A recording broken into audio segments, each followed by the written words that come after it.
I'll just try to keep my eye on both. I'd like to really welcome you, especially those of you who are new. You're going to have an experience today that I think you'll enjoy yourselves, and I hope that you'll enjoy it enough that you'll take it back and you'll either tell somebody else or you'll use it yourself in a classroom or where community group, whatever may be most comfortable for you to start. As I said, I am recording, so if you have a problem with that, you can just either hide yourself or mute yourself. And I would ask that once we start sharing the actual experience, until I ask for feedback, if you keep yourself muted, that would be very helpful. I never remember to mute everybody myself, so it's just helpful if you can remember to do that. I'd like to take about 30 seconds for each of you and just have you introduce yourself and if you're a member of the league, tell me what league you're from, and if you are, and tell me what state you're from, and then just a couple of seconds of why are you here. So Judy, you're up in my upper left-hand corner, so I'm going to start with you. Somehow this system is all changed and the buttons are in different places. I'm Judy and I'm from Seattle, King County unit of the League of Women Voters. And I think I got in on almost, I've been with about 4 years, 3 years. Mm-hmm. Yep. And yeah, we're doing a lot to promote it and hoping more and more people pick it up. Right. There You you should go. take a look at their website too. And Judy, you should meet Nikki because she lives half time in the state of Washington and half time in the state of Florida. So I think she would be a good person for, well, both of you would be a good person Right. to bounce off ideas with one another. Jean, you're the next one on my screen. Oh, I'm sorry, Okay, Judy. Did you tell me why you're here today and again? sure. My name's Jean Itzberg. I'm from the New Jersey Greater Princeton Area League, and I've, yes, taken this class. Probably this is my third time, but I heard through the grapevine that there had been some wonderful changes, and I wanted to know what had changed. And I'm always hopeful that I'll find some place to actually use these things. So I keep Use taking the them. classes. Still hopeful. Good. Okay, Rebecca. I'm from the Red Bank, New Jersey area, and I'm a brand new member, and I'm really just trying to learn what we do and how we can be involved. Wonderful. Nikki. Hi, I'm Nikki Amarantides, and like you said, I live 5 months in Seattle and 7 months in Pinellas County, Florida, and I'm part of the League of Women Voters there. And I'm sending Judith a little chat saying, let's have coffee, which is what we do in Seattle. So great to be here. Okay, Meg. I might want to be in on that also. I'm League of Women Voters Oregon, and we're launching our partnership with Girl Scouts. And part of our Girl Scout Council is involved, includes part of Washington. So we're working with the southern counties in Washington also. That's So awesome.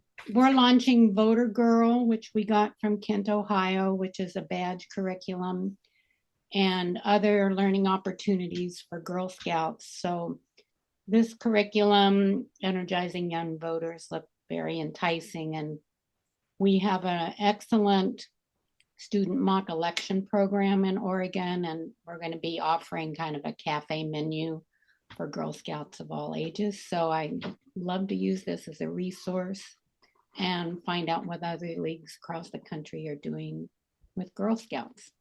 That's wonderful. Good. One of our co-chairs of the youth advisory board that we have has been a long time Girl Scout, and she got her gold award. So if you have questions from the youth's point of view, I'd be happy to connect you with her. So perfect. Yeah, please do. Okay, Barbara. Hi, I'm Barbara Chait. I'm a member of the New Jersey Monmouth County League of Women Voters. And I'm here because I think energizing young voters is amazing. And I want to keep informed and be able to, I guess, get even more informed to maybe talk to some people who might be interested in delivering this and who haven't before. So just want to keep informed and stay involved as much as I can. Thanks, Barbara. Fran? Hi, I'm Fran McCarrigan from here in New Jersey, and I work side by side with Pat Supre. Mary Lou? Hi, I'm Mary Lou Handy from New Jersey in Bergen County in Ridgewood. I've been an educator for many, many years and recently retired after teaching middle school American history, Oh, wow. civics for 25 years. Oh, my goodness. And this is my Uh-oh. second year in League of Women Voters because I couldn't really do it and teach. It just didn't work. But it's given me a way. I've done one class in energizing young voters. It's a way for me to have my foot in the classroom, but not the full-time responsibility. And I did it in New Jersey. I did the primary just before the election, the day before. And it was just so amazing. It got me so invigorated. And as much as I'm sort of missing going back to school this year, this was giving me something this week to get some more classes, to get out in the classroom and to do some things. So thank you so much. I'm delighted. Christine O'Neill. I'm also from Ridgewood, New Jersey, and I think I worked with you, Mary Lou, once at maybe Midland Park High School, and we did voter registration. Yes, yes, yes. Yeah. So and I have been working closely with Beth Grossman as Mary Lou and anyone in the Ridgewood area had been doing. We did a wonderful program on the suffrage timeline at Moa High School that I was just blown away by, and I've been raving about it to those within the Unitarian Society that I belong and others, because it was so well done, so organized, and it was only a PowerPoint, but it engaged the students in the whole class. They were laughing, enjoying, saying, "What? Is that real?" And it was just wonderful. And I just saw how in one class, it was a civics class, and the teacher had allowed us the whole time period, her class time, which was a gift. And I just was really taken by the students being so engaged. Happy, really happy to hear that. Beth is quite a powerhouse. She's a Yes. good introduction to the materials. Meg Thompson. Oh, you were the Girl Scouts, right? We talked to you. I already spoke. Right. People are shifting around on my screen, and so I'm getting confused. Cecile. Hi, I'm Cease Kent from the Morris area League of Women Voters. I participated with some of the Drew students in middle school programs, and I've been really interested in how do we educate voters more on how to make determinations around voting.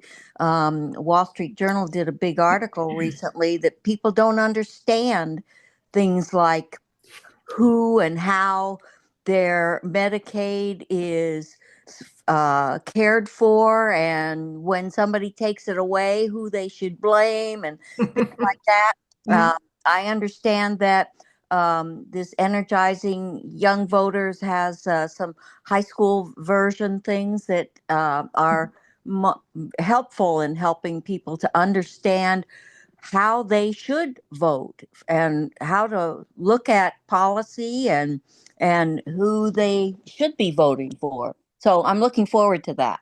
Good. We don't tell anybody who to vote for, but we do give you the skills in order to make the choice that matches your values. I just want to make that clear up front because I am frantic to make sure that people understand that we are not just nonpartisan like the League is, but we're also issue agnostic, because if we are not, schools are very reluctant to have us come in to work with them. So that's one differentiation from the League, but I'm glad that you mentioned what you did. All right, Sean, you're the last one on my screen. Good morning, everybody. I'm happy to be here. I'm new to this this training, so I'm happy to be. I know I'm going to learn a lot, so I'm happy to be here about that. I like I think it was Mary Lou that said she was just recently retired. I am also an educator. I retired from teaching high school social science, both AP and CP, here in California in the Bay Area. I'm with the League of Women Voters Diablo Valley. And besides enjoying learning, because that's sort of an ongoing thing with me, I am the co-chair for voter services for our league, Wonderful. but we've also recently started, we're trying to get it off the ground, a youth council for our league. And right now we have 3 founding members who are absolutely amazing young people. One of them just graduated from high school, and the other 2 will be starting their senior year this year. And then, like, I can't remember which one of my colleagues here on the screen talked about the Girl Scouts. Was that you, Christine? No. It was me, Meg Thompson. Oh, Meg. There you go. I lost you when your name, just your words were there for your name, the letters for your name. But had a wonderful time last election cycle, because for the first time, and when the opportunity first arose, there was no release yet from national about having partnered with the Girl Scouts. But I had a Girl Scout troop leader reach out to me in the early part of the year because the young girls were working on their democracy badge. And it was like an amazing moment in doing voter reg and election cycle work as a voter service lead. And as it turned out, I ended up with 5 different Girl Scout groups that I ended up being with and talking about suffrage and talking about voting. And oh my gosh, it was such a gift in the middle of so much craziness. Yeah. So I hear you, and I'm so happy. I wrote down what you said about Voter Girl, and I would love to connect with you to learn more about what you learned from, I think you said Ohio, yes? From Kent. Kent, Ohio sells a Voter Girl plug-in ready package, but we're trying, it's badge ready for all 6 levels of Girl Scouts and curriculum.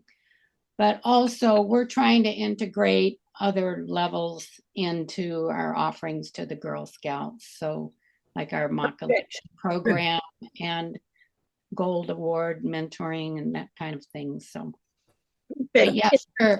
Okay. Are people able to email each other? I don't know how at the end of the session today, I will send out the recording of today and some notes from today. And I'll promise you, as things happen, I'll say, oh, I'll send you that, or, I'll give you that name or whatever. And I try to keep track of that. When I go back through the recording, I usually remember it. Fran, you have your hand up? Yes, I did. I've spoken to Meg Thompson. Listening to all of you, and you have to excuse that phone. Listening to all of you that are bringing up Girl Scouts, why don't we all get together on some calls and share a lively conversation about where we are with the Girl Scouts, what worked for you, and so I'll send that out to everybody. But I think that would be a rich sharing experience for all of us. Okay. I'd love to get a national network going. The Voter Girl, they did a caucus at nationals in 2020, and a lot of leagues bought it, but COVID happened and not many leagues launched it successfully. Right. Now they have a lot of new buyers, but there's no point in us reinventing the wheel. And I can send out a list of the states and leagues that have purchased it, but I don't see that it's gotten very successfully off the ground except in Kent, and they do pretty active work. Monmouth with County. Ohio. It's a delightful program and badge specific. Monmouth County in New Jersey has been doing Voter Girl for a good number of years. So Yeah. I will also try to remember to give you the name of the person who heads that program up in our league. Okay. But at any rate, let's get on. One of the things you've all mentioned how much, those of you who've participated in one, how much it has meant to you. We have a short video that was made by the Civic Story, which is an independent journalism resource that looks for things around New Jersey. And one of the things they did was to pick up on a program that took place in one of the schools here. I'm only going to play half of it because the other half is all about New Jersey, but I think you'll enjoy what the kids have to say.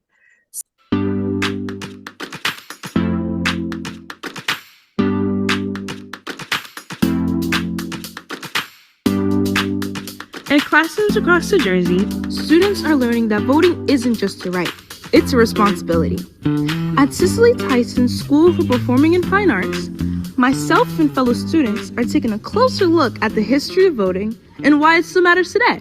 The League of Women Voters, we're providing students with an engaging history of voting rights in America, presented in a very, very nonpartisan forum. Our goal is to defend democracy and register voters. Today, we are going to talk about the timeline of suffrage. Voting to me means that our voices get to be heard. It's a way for us to actually be able to advocate for ourselves.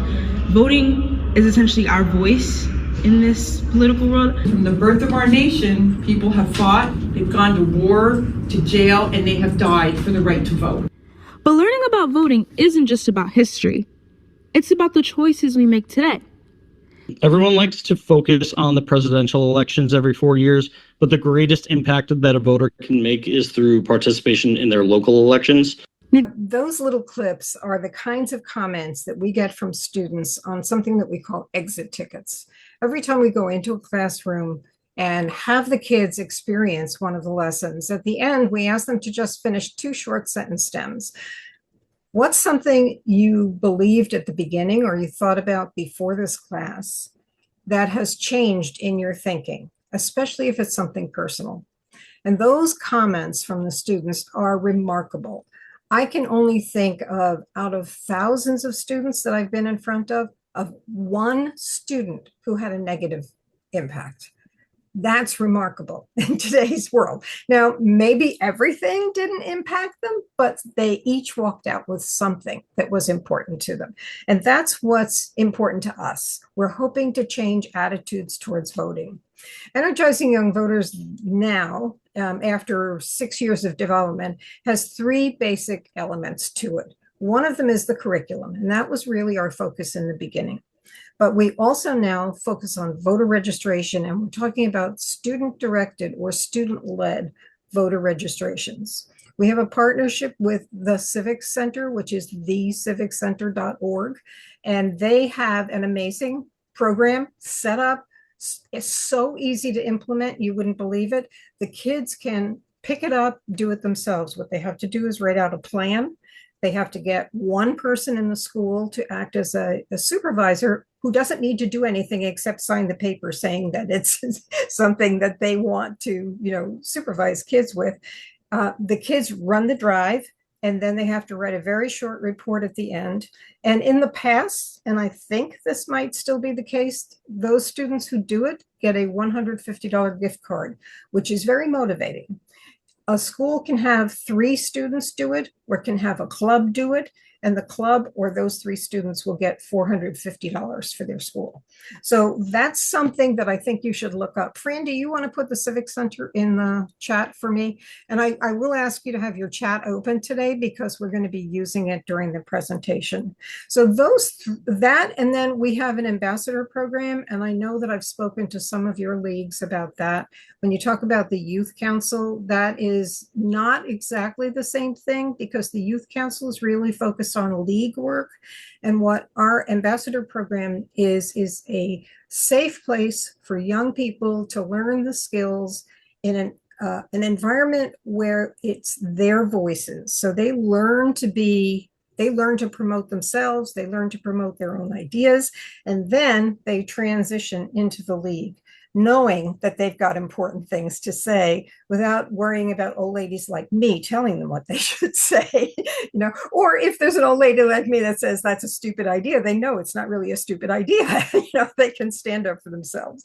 So, and the other thing about working with a league in that manner is that as the students develop, one of the things they develop, for example, are the skills of like going through the state bills that are coming up in whatever legislative session, picking the ones that they care about related to K-12 education, studying those, and eventually taking a position, either supporting or opposing or supporting with amendments, and then learning how to testify on that bill.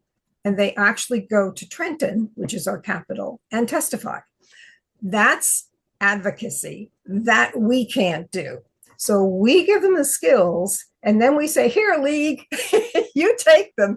And they're more than happy to do that. And they coach them, and it is just a really wonderful experience. We also have young people who are ambassadors who've joined committees in the state league. And they are also invited to become members of the state board of the state leagues board. Most of them I found think that's a good idea until they realize that they have to be completely nonpartisan. They can't put signs, they can't promote a candidate. And so they say, I'm not ready for that yet. I really want to have a voice and say something. So those are the three basic things. Today, we're going to focus on the curriculum, and we're going to focus on the original lesson, which is the timeline of suffrage, which has morphed over the years into something that I think is so much more powerful. And yet it was powerful to begin with. And then we're going to help you understand how to teach. If you're interested in teaching it, you can also just know about it and tell somebody else. There's no obligation to be a presenter after this. But it helps the kids understand who has the power right now to make the decisions in our nation. And if they voted, who would have the power? And that's the second one that you're going to experience today. Okay. As far as the curriculum goes, one of the things that we ask you to do is to follow the script, meaning that the basic concepts that are in that lesson should be adhered to. All of the things that are in the scripts that we'll use today have been researched, so you know you're providing accurate information. But there are differences from context to context. So, for example, I live in a lower income area in New Jersey. When I go into those schools, there might be 1, 2, 3 white faces in the crowd. So I need to adapt it to the things that are most important to the kids in the classes that I'm in, so that it's meaningful to them. There are urban areas in New Jersey. That requires a little bit of modification too. There are really rural areas in New Jersey, believe it or not. If you've only traveled up and down the turnpike, you might not know that, but there are very rural areas. So each one of those requires a little bit of a shift. There are other states that only have vote by mail. New Jersey has both. So you need to adapt it for that. There are states, for example, Montana, and Rebecca Johnson was one of the first people who started using it out of state. And there is a very large indigenous population in her league. And so they emphasized the struggle that indigenous people had in order to gain the ability to vote, not just the right to vote, but the actual ability. And then they actually wound up creating an entirely separate, but modeled after our timeline of suffrage, specifically for the indigenous population. The state of Arizona took our student advocate toolkit and modified it for their state. So all of those things are fine, as long as you follow the basic script, the basic ideas that are in the programs that we have. Each one of our lessons, as somebody mentioned, I think it was, I can't remember who said that, Jean, you said that you were looking for what the changes were. Every time there is a new election, we have someone modify the student advocate toolkit because those dates change. There are sometimes changes in the law and that sort of thing. Those are all done for New Jersey, but there is a template for other states. So if you're interested in using that in your state, you can pick up the template, which I'll show you how to find, and you can modify it yourself. There are just certain slides that need to be adjusted for dates and that sort of thing. There are anything that is new, like a new lesson that would be included in our suite of lessons, has gone through a pretty rigorous process before it gets there. When a new lesson is written, it's either written by the young people on our Youth Voters Advisory Board or our ambassador program, and then it's reviewed to date. At least it's been reviewed by me. My background is in curriculum instruction, so I have a pretty good sense of what is going to work and what's not going to work in a classroom before we pilot it. And then we pilot it in a middle school, a high school, and a community college. And once it passes muster at all three levels, with adaptations, obviously, you're not going to do exactly the same thing in a middle school that you do at the college level. But once it passes muster, then it goes onto the website. We've had some where we've had teachers add wonderful activities to the Across the Divide, the lesson that we have on communication skills. We had one lesson on digital literacy that totally bombed. So that never got to the website. Right now, the education committee of the Youth Voter Advisory Board is working again on a digital citizenship lesson, they're calling it. And they're still working on it, and it hasn't gone through the whole review process yet, but you'll probably see that before too long. I would expect sometime this year. If you're going to adapt anything, there is a slide in each one that talks about our intellectual property rights. Everything is free. Everything can be used freely, but just give us credit for it. That's all we're really asking.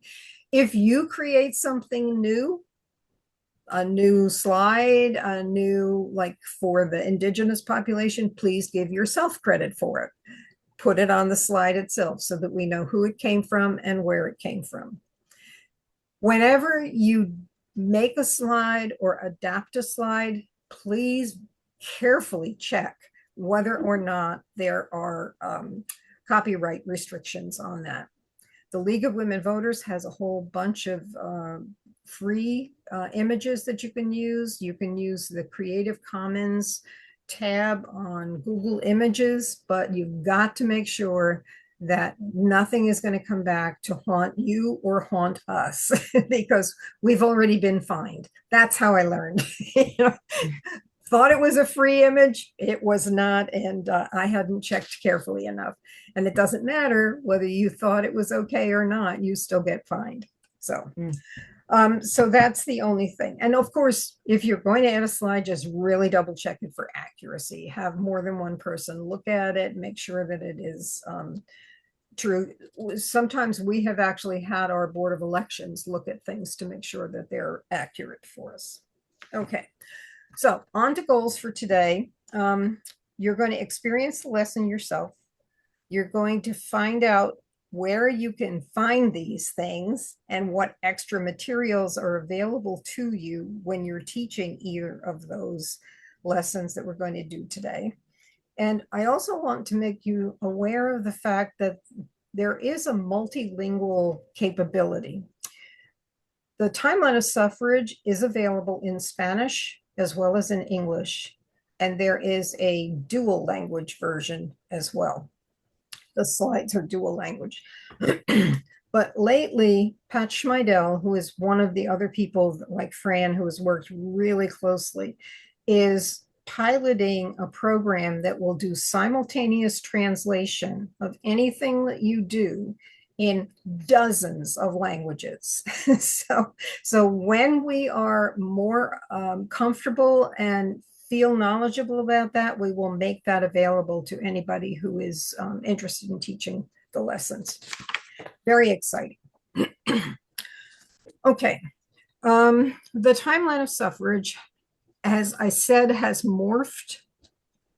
The first of the lessons went through the timeline up through 1920. And then after 1920, there was a brief section about the Civil Rights Movement and the Voting Rights Act. And then it moved to the 1976 and the voting rights for 18-year-olds. And then it talked about today. We realized by working in schools that were not particularly upper white middle class schools, that we were missing a whole bunch of information that I didn't know beforehand. I will tell you, my eyes were opened widely by some of the people who were involved or who were in the classroom and said to us, well, that's not really right. You really need to think about this. And it was like, really? So we have added pieces to the timeline of suffrage, which has effectively doubled the time that it takes to teach the lesson. Each of the lessons, up until the time we boosted this, takes about 40 minutes to teach in a classroom. This one is about 80 minutes when you do the whole thing. There are, you can make some decisions about whether you're going to teach the whole thing in one shot. Like if you have block scheduling, that's a very reasonable thing to do. You can break it up into 2 days, which I have done, and it's just as effective that way. And if you're in a district where you think that the new information about the lack of ability of individual groups to gain the ability to vote rather than just the legal right to vote, it is still effective as it was originally taught. It's just that we're missing a whole bunch of stuff. I think personally, it is more important to have it taught, even if it's not a complete story, than it is to not teach it at all, because it is going to open people's eyes, even in that original form. All right, in order to find our lessons, you need to go to our website, which is energizingyoungvoters.com. When you open the website and go to the home page, right now there is this, which pops up about getting in touch. You can fill that out and say that you want to have information from us or where you want to have people work. But all you need to do is click on the little X and you get right to the website. This is the home page. You'll see what our vision and our mission is. And then down at the bottom, you can see that the website is divided into 3 parts right now. One page is for young people. The second one is for educators and community groups. That's where the curriculum is. And then the third page is for League of Women Voters members, and that has more of the voter registration information in it. We are updating the website. There is a lot to be changed, but at the present time, the community educators and community groups page is fine. You'll be able to use whatever you find on there. You can get to that page either by going to the Apple or going up to what we do, and then sliding down to educators and community groups. And then when you get to that page, you can scroll on down past the little image at the top. And this is where you will see the names of all of the lessons that we currently have. You can see that they reflect the 2 goals of the League. Fighting for the vote reflects empowering voters. Fighting for change is defending democracy. So those are the 2 things that we are aiming at by providing this curriculum. The modules on the left are the Fighting for the Vote, and that's where you see today's the suffrage timeline and then the truth about turnout. The other 3 lessons will be covered later on this week. On the right-hand side, you'll see Fighting for Change. There are the first 2, which deals with how do you determine what is it that you care most about, what issues are important to you, and then how do you affect change? How do you bring it about? The third one, the Across the Divide, was a request that we had from leagues to teach young people how to communicate with one another, how to listen, to understand, and how to speak so that somebody else can actually, hopefully, understand you and not get their hackles raised. But let's look at today. So the suffrage timeline, this is what's happened. This is true for each one of the lessons. There's a very brief description of the lesson, and then there is a link to view the module, and there's a link to view a training video. After today, this particular class will be the one that will be there. But you can go to any of these and you will see that you can follow up on, if you want to see how to teach it, that's one of the ways you can do that. But we're going to view the module first. You can see that there are a couple of tabs. This is the Spanish. This is one that you can use as a template for other states. Make it yourself. Colorado has made a change. Montana has, and this is the one that's on the Washington State website that Judy was mentioning before. The slideshow and the script are here, but I'm going to go to the avatars first because the Timeline of Suffrage is an avatar game. And so you need to supply the students with an avatar that they will be for the course of the lesson. And it's important to distribute the avatars in the proportions of people who would have had the right to vote at different periods in history. So those directions are all here. And what I've done here is to show you what the percentages should be approximately at the end of the Revolutionary War, in 1856, at the end of the Civil War, in 1920, and in 1976. And then the last two categories are not a citizen. To make it easy, there are templates here that you can fill out with students' names. Now, we have 12 people here today. So I am going to use, I think I'm going to use the one for 15. So on the right-hand side, you can see that there are the names of avatars. Now, what does that mean? Well, let's see. If you go back here, there's a slideshow that has every one of the avatars. And there are 50 of them, I believe. Yeah, 50 different avatars. The other thing you can look at is this. And if you're going to, when you go in person, you'll have the actual cards printed. And so this is arranged so you can print 4 to a page, which is going to save you a lot of paper and a lot of time. If you teach the Timeline of Suffrage regularly, I would recommend that you print these once and get them laminated. That's what I've done, and they last forever. But just make sure that you leave space in between these. You need to cut them up first and then put them down on the laminate. Otherwise, your laminate will come off. But let's go back to the distribution list. All right. So in this case, because we only have 12 people here, I'm going to leave off just, let's see, 2, 4, 7. So 1, 2, 3, 4, 5, 6, 7. I'm going to leave off 15, or the Sammy, and I'm going to leave off Allie, because those two people are not going to stand up when we play the game. And I'm going to leave off one of the Ds.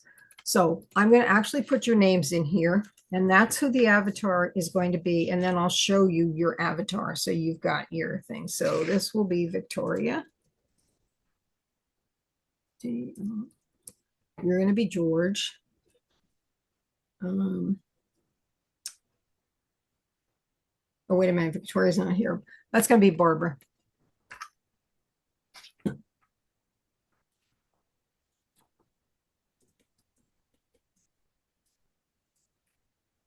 So this is what you would actually be doing before you walk into the classroom or before you teach online.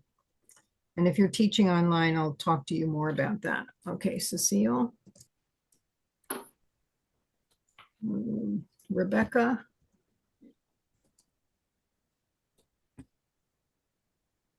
Meg.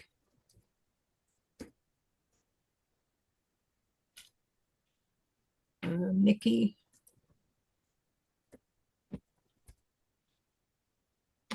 Fran.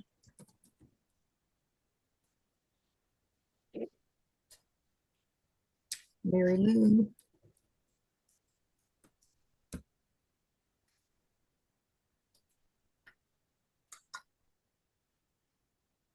Lily.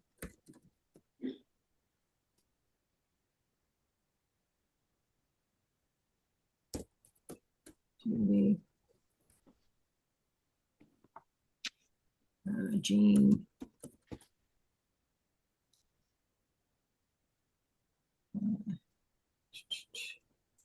Sean. Okay.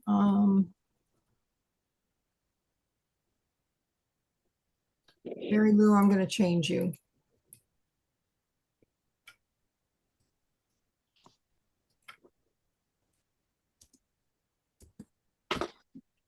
And then I'm going to be Shanna. Did I forget anybody, or is that 12? 2, 4, 6, 8, 10, 12. It is. Okay, so remember your name. And I'm going to, hopefully.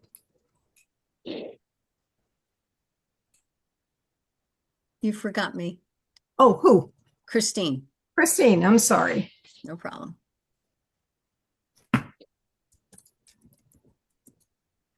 How do you like that? Your name's almost the same.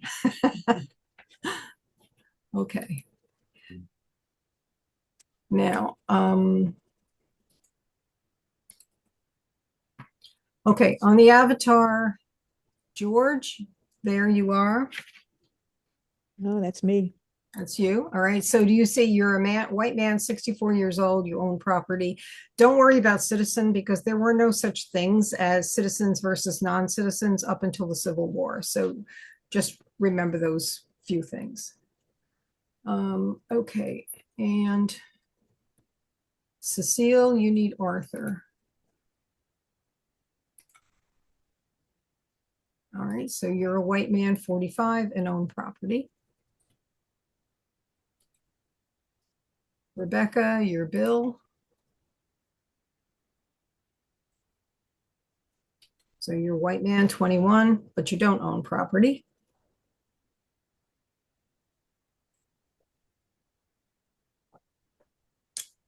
Meg, you're Ted. How does it feel to be 99? Have you got those? Let's see. Nikki, you're Martin.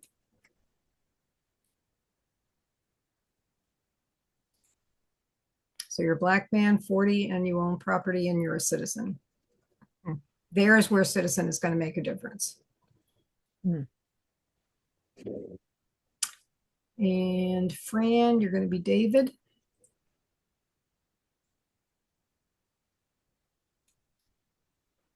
So you're a black man, 45, you own property and you're a citizen.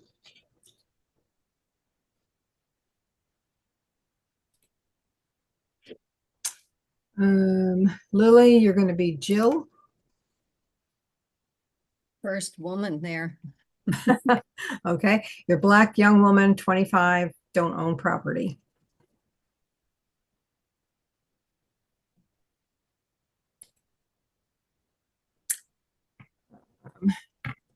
Judy, you're going to be Aretha. You're a black woman, 21, don't own property, but you're a citizen.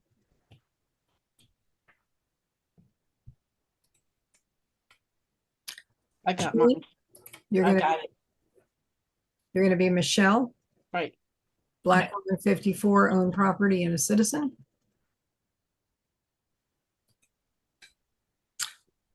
Sean, you're going to be Peggy. Oh, get out of here.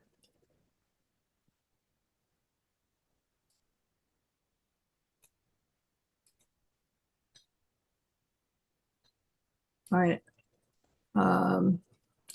Sean, are you back in yet?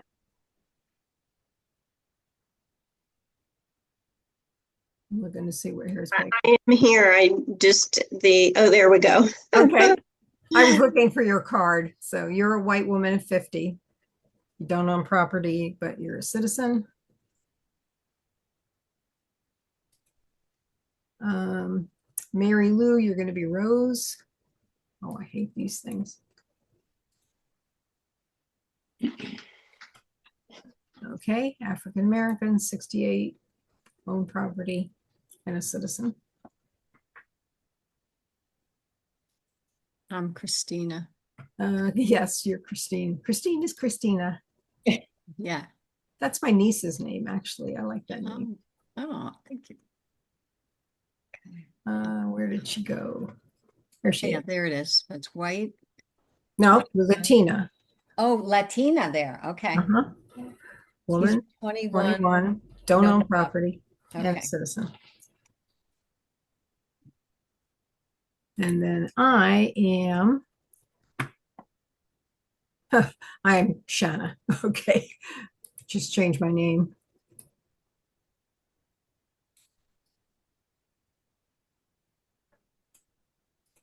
Okay, so I'm white 18, don't own property, but citizen. All right, everybody have their characteristics? Yes.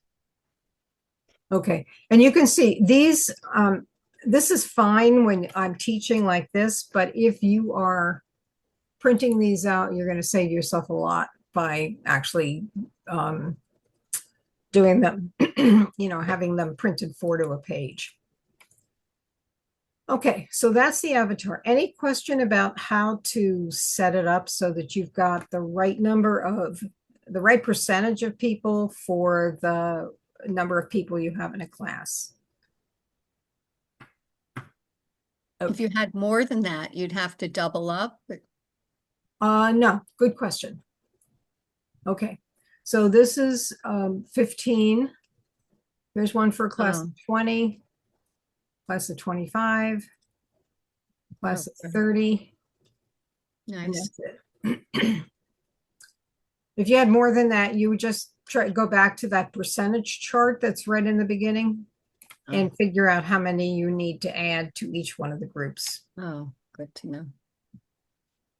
Like, let's say you're doing an assembly and you've got 45 kids or something like that. If you have 50, you're more than 50, you're in trouble. And I will tell you that I have found personally that having a group of around 20 to 25 is really ideal. It works with the others too, but I love to see how the numbers change when you have that many or just a few more than that. Okay, so now, why does this pop up every time? Anybody know how to get it gone for good? No, sorry. All right. So now you're going to go back to where it says slideshow and script. And when it comes up, you will see this is what you're going to use when you're presenting to the students.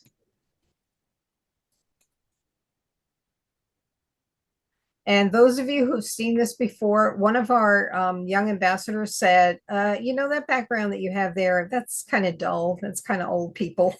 She said, let me redo it. So she has started with the timeline of suffrage and has put in a new template.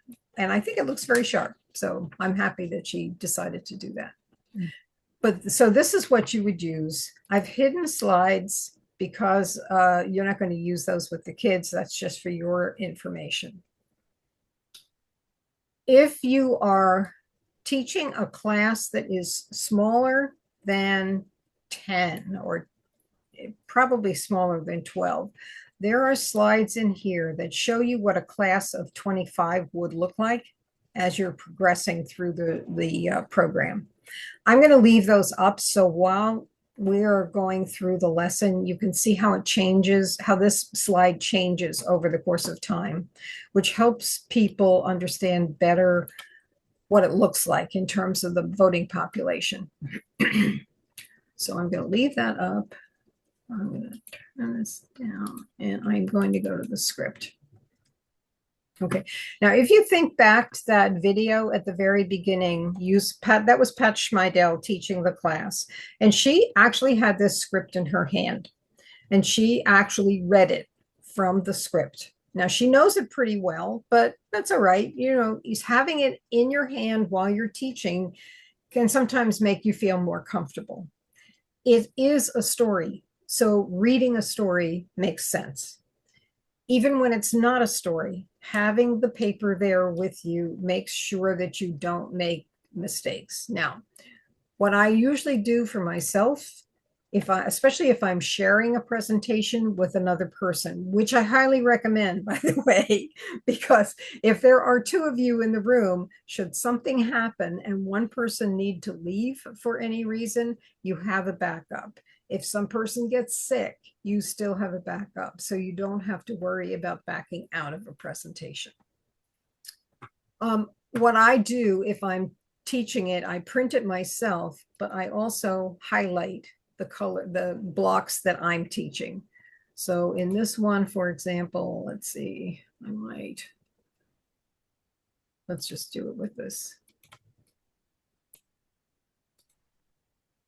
So I'm only reading the words that I'm actually going to say. I see it highlighted instead of accidentally saying something that is directions to the teacher. Like here. I did have somebody at one time actually read the directions to the teacher by mistake. So that's how we learn. Okay, I'm going to go back up and take that off. Okay, and I printed out ahead of time. The slide picture at the side is a really handy thing when I'm making the presentation, because sometimes I talk as well as read what's in here, and then that is a way that I can quickly and easily get back to the slide that's on the slideshow. Okay, so right now I have that printed, and I'm actually going to read it to you as I would if I were teaching it in a classroom.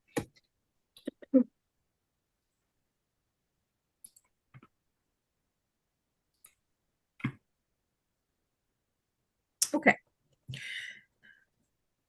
I'm Pat Suplee. I'm a member of the League of Women Voters, and the League of Women Voters is an organization that began over 100 years ago when women were not allowed to vote yet.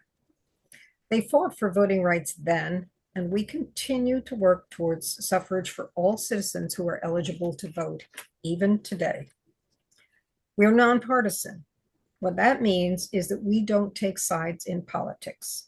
We don't tell people who to vote for or what political party they should join. That's your choice.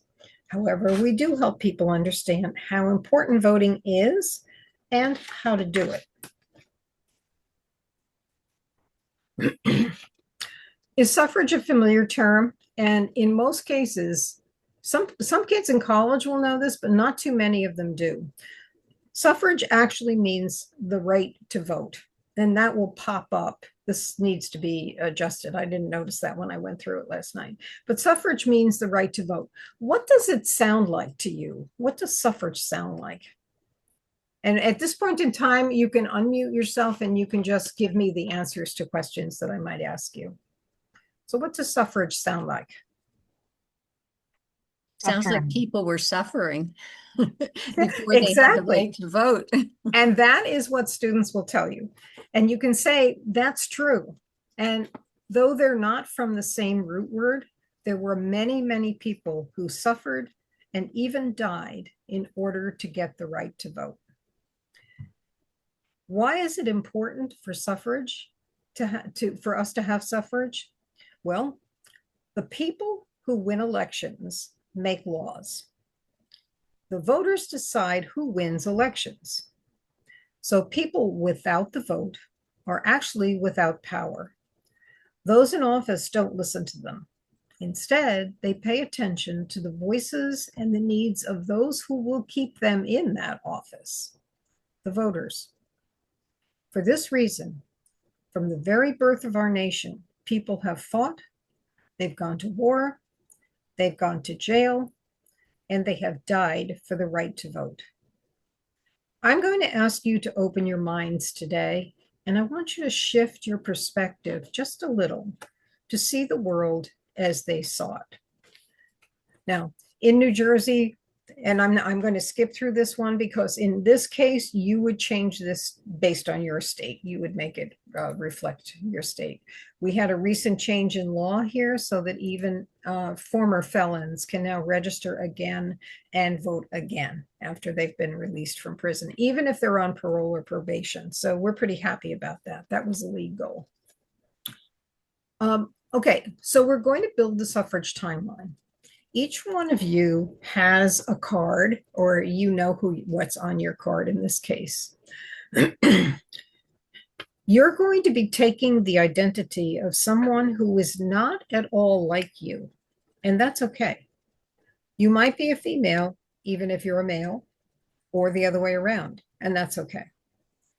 I want you to take 15 seconds now to think about what it would be like to really be your avatar. Imagine being them. How would it feel? Like I said to somebody, how would it feel to be 99? How would it feel to be Black if you're white? What would your experience differ from what you know now? So 15 seconds.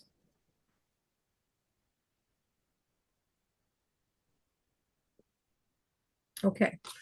Because we're remote, I am going to be asking you to turn your screen off and on as your avatar is eligible to vote. In a classroom, because you've got the cards, what I do is I ask the students to stand up when they are eligible to vote.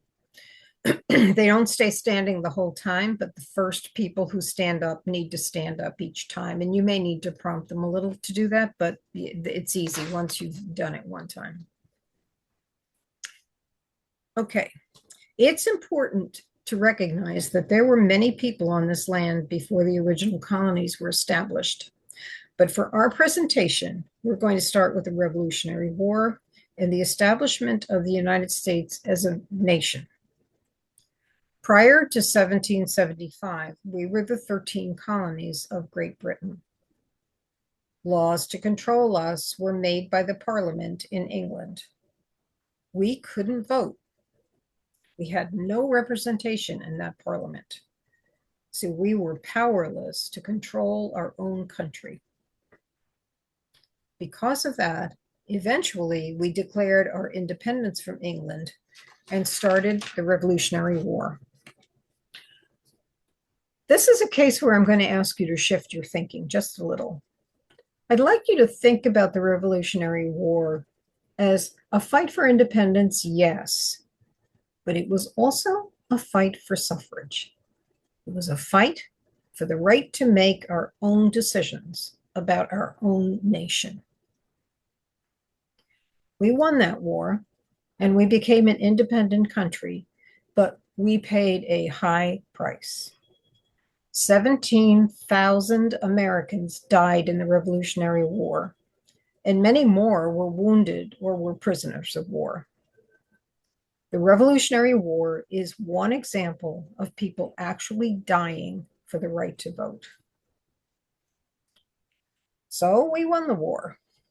Now we had to decide on the rules that would guide our new nation into the future. The 13 colonies became 13 states, with each state having its own government.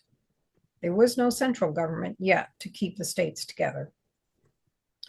The founding fathers knew they didn't want a king. I mean, after all, they had just gotten rid of crazy George III.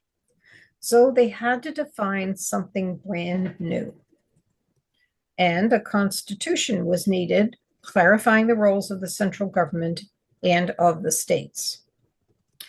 The leaders of this new nation met and they argued angrily, especially about the enslavement of people.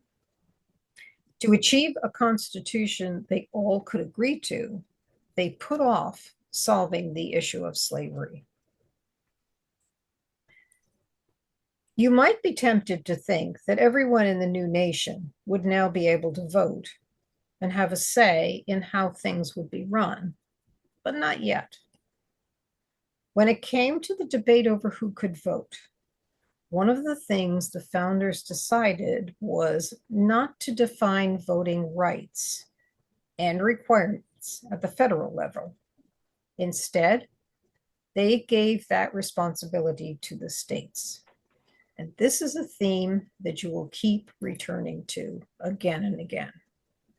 So here's your class of 25. Who can vote?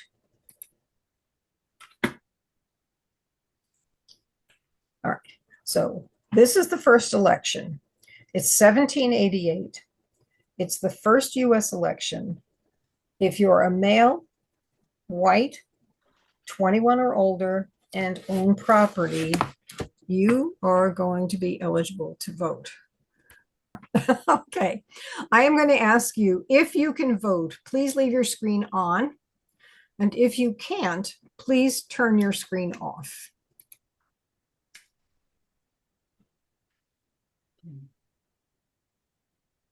Okay, that's it. All of you fought in the Revolutionary War, but only Barbara and Meg are able to make the decisions for the rest of our country. So now, if we're in a classroom and we've got all these kids there, Fran, you've got to be off. You stay off. Thank you. All right. I kibitz with the kids. I say to them, okay, so you two are responsible now for making all the decisions. That means in school, you can decide what goes in the cafeteria lunch. Or you can decide how many days a week school is going to be. How does that make you feel? And usually they'll go like, oh, this is great. I'm powerful. They'll, make muscles and that kind of thing. And then we go on. Leave your screens the way they are, please. Oh. Okay, so if you don't have enough people in the class, like if there are only 10 people, I would show this and say, okay, out of the 25 people, this is who can actually vote. And then we move on to 1856. Once the new nation finally had a constitution, oops, I'm sorry, all right. Let's move ahead 60 years or so to 1856. Westward expansion had occurred, and the number of states had expanded from 13 to 32. The population grew from 4 million in 1790 census to 23 million in the 1850 census. And customs were changing too. People no longer paid quite so much attention to social position. Instead, they were more impressed by people who could survive and who could cope with the difficult conditions as the westward movement took place. At this time, there were former soldiers who had fought in 2 wars, and they pushed for suffrage. They had risked their lives on the battlefields. Why couldn't they vote? Men who had fought in the Revolutionary War and the War of 1812 finally won the right to vote. But because voting rights were in the state's property, they had to go state by state by state. States had the authority to decide who could do it. So by 1856, the last state, which was North Carolina, gave up the property requirement as a condition for voting. So here we have, it's 1856, and who can vote? What we don't need to do now is to own property. So look at your avatar, and if your avatar is a male, white, and 21 years old or older, you can now let yourself be seen on the screen again.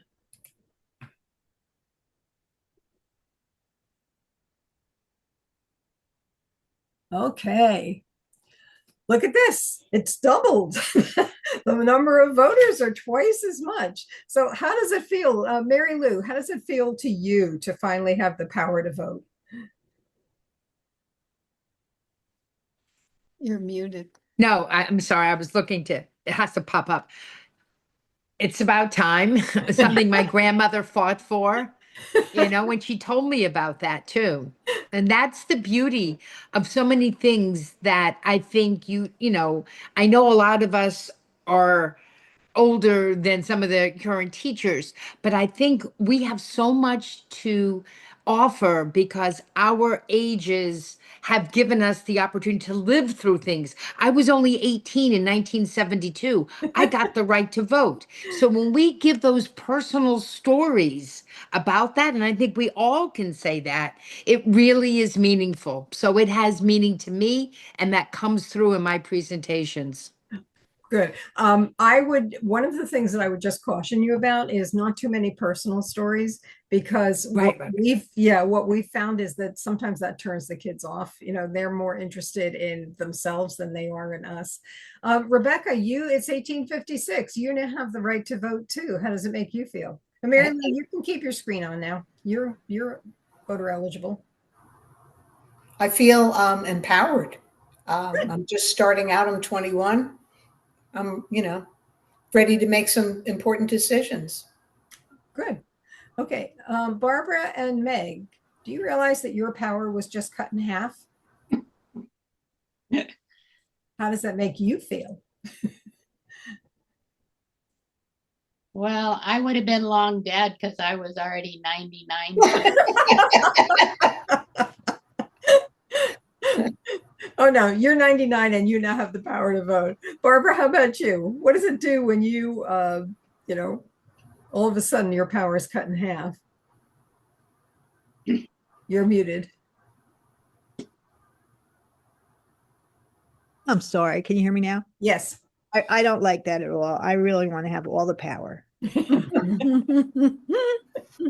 Okay. And you will see the kids' eyes kind of open like, oh, I never thought about it that way. And that's the first time that we can set up for them the idea that there's always been this push and pull, that when new people gain the right to vote, older people who had it before don't have as much power anymore. And that can sometimes make for animosity among the groups. And I think you'll see that that's still happening today, but we'll get on to that. Okay, back to the slideshow. Okay. And again, here's the class of 25. So you can see that there are now quite a few more people. And the number of the people who have gained the right to vote now really overwhelms the first two who had the ability to vote. So that tension is going to be even greater than it was before. But let's move ahead again. The right to vote was not mentioned in the Constitution, and it wasn't until the end of the Civil War that the Constitution was amended to set the first nationwide rules about suffrage. Here's what happened. About the same time that the states were eliminating property ownership as a voting requirement, the country was facing the biggest challenge in our history, one that would have a profound effect on suffrage. In the mid-1800s, tensions between the South, which were slave states, and the North, which were the free states, escalated. The northern states wanted any new states to be free, and southern states wanted any new states to be slave states. The election of Abraham Lincoln brought those tensions to a head. The South withdrew from the Union and hostilities began. Between 1861 and 1865, America waged the bloodiest war in our history, the Civil War. The war was fought over the enslavement of people and the rights of African Americans. But in the end, it was also about suffrage. In 1865, the North won the war, the Union was saved, the enslavement of people ended, and African American men were given the right to vote. But the country paid in blood for this fight for the vote.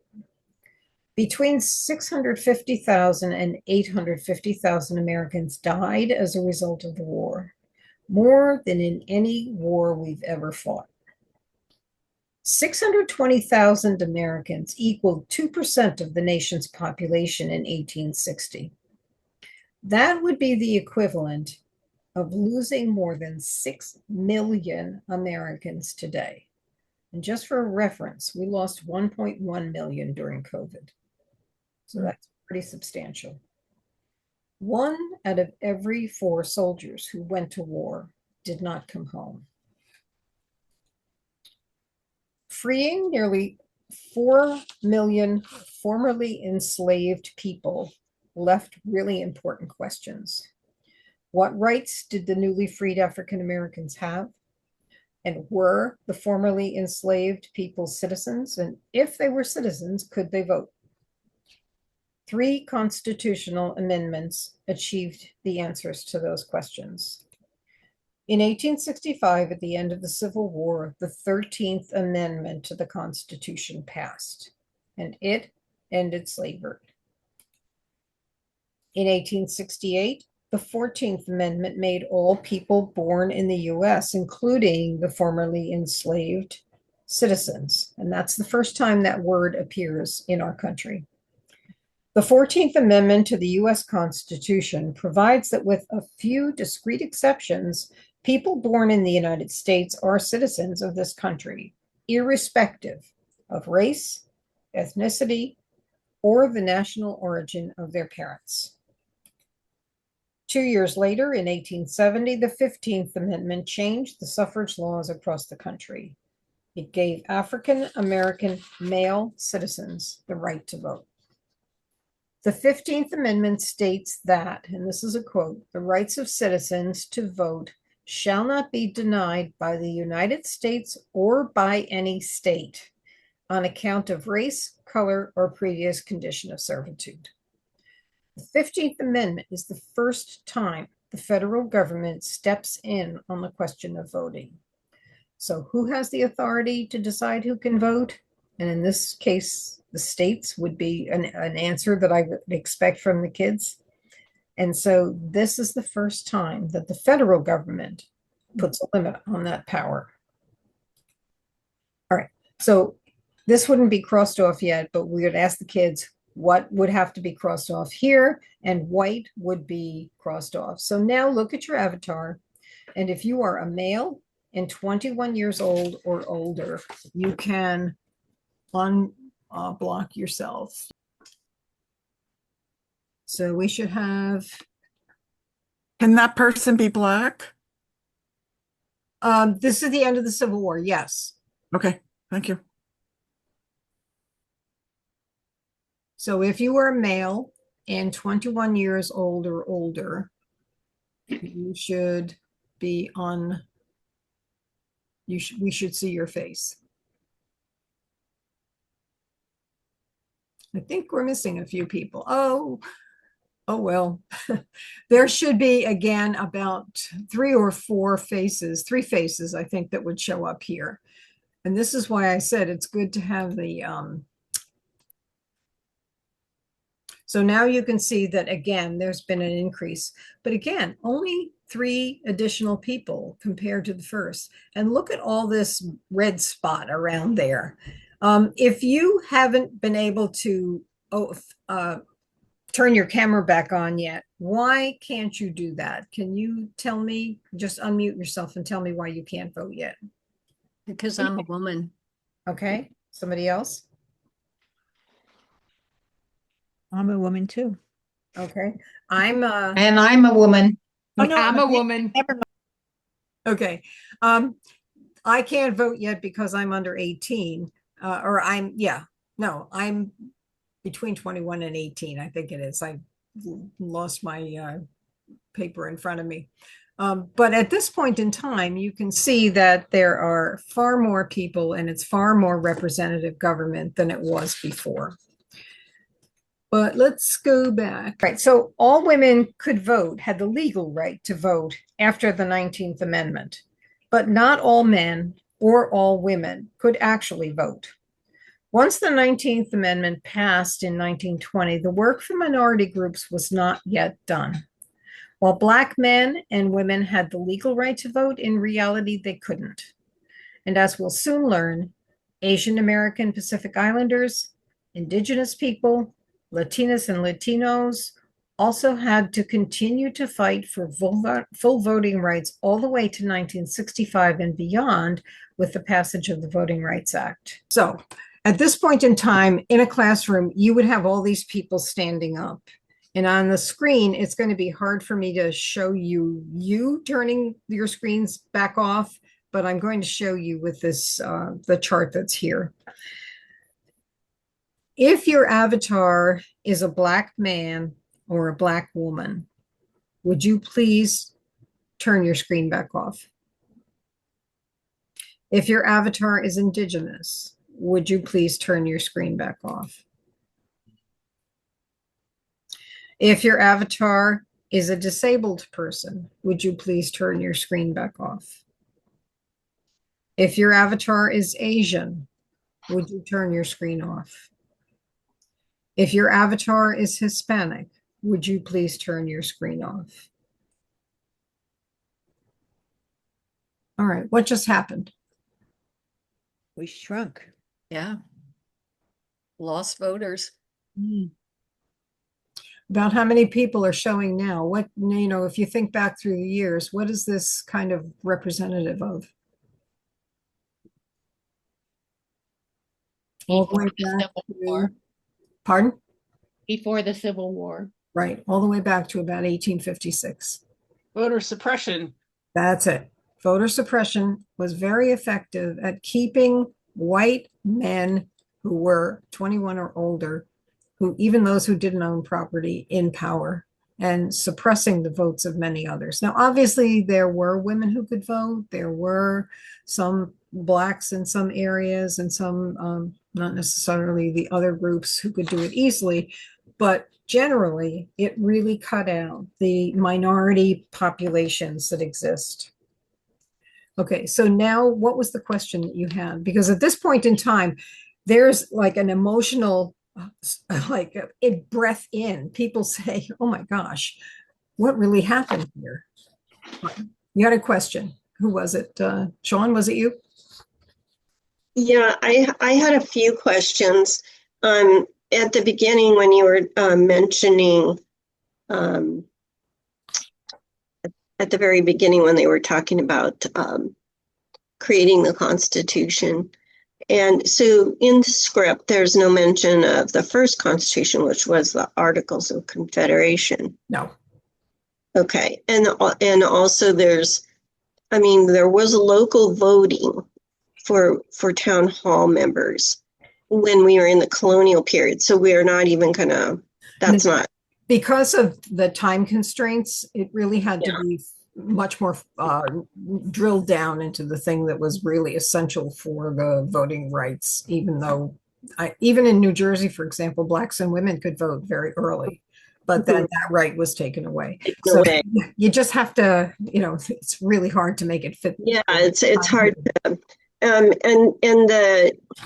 the emphasis on when you were chit-chatting about that example, when you were sharing how when the vote increased, those who had the power to vote first, originally their power was cut in half. And I was curious to know as why in that conversation that you didn't mention in the script that this was demonstrating an increase in democracy, even though it meant sharing the power. I don't know why that specific comment wasn't in there, but that's the kind of thing that if you felt it was important to add, you could do that. You just have to watch the time limit that you have in the class period so that you don't, it's just like when you start using personal stories, that cuts into the time that you have for presenting the actual slideshow. So you just have to be cautious about it. That's all. Okay. And I guess the thing that about the 14th Amendment, when you were talking about the three different amendments, I wonder if it's something that we should consider adding where the 14th Amendment is a huge amendment and it does do exactly what you were talking about it finally defines in the Constitution, which was a kind of an interesting oversight by the founding fathers, the issue of citizenship, but it also established due process, the rule of law. And I have to ask myself how important it would be to add that component to that conversation of the 14th, especially as we find ourselves in a situation where so many people are not being offered that. So I totally sympathize with what you're saying, but I think the focus of this is on voting rights and not on all of the other things that could be included in the history of our country. So I would probably not include that, but I do think it's important even in today's environment. And if that was something I had to leave out because a school wouldn't allow me in, if I said that it included the right to, for all people, even those without parents who were American citizens, I would leave it out instead of missing the rest of the story. Yeah, I guess what I was thinking at the time too was the issue of due process plays into the actual right to vote. Once the 14th Amendment is given that right to citizenship, the importance of due process and protecting it. And the only other thing, Pat, I was curious about was when you do talk about the 15th Amendment and you were reading that it would not be excluded due to the different conditions of by race or previous condition of servitude, and the battle that women were fighting to get that 3-letter word set. The battle that women fought to help all of those people of the other race, the things that were not excluded, made them just as mad as could be, and that is what led to the fight for 1920. And so, yes, we could put that in. Again, you're talking about extra words and extra time, so you have to be careful. Sometimes I do, if there's a lot of anxiety among the girls that are sitting or the people who are sitting because they're not yet able to vote. I mentioned that they were a part of the process to get the right to vote for others, and then they felt really left out. And that kind of leads into the next section. So let's take a look at that. Right, and this is where we have the section that talks about a little bit about the Jim Crow laws and so on. And this was in the original one. So the fight for the vote encountered fierce resistance, and even today, it is still not over.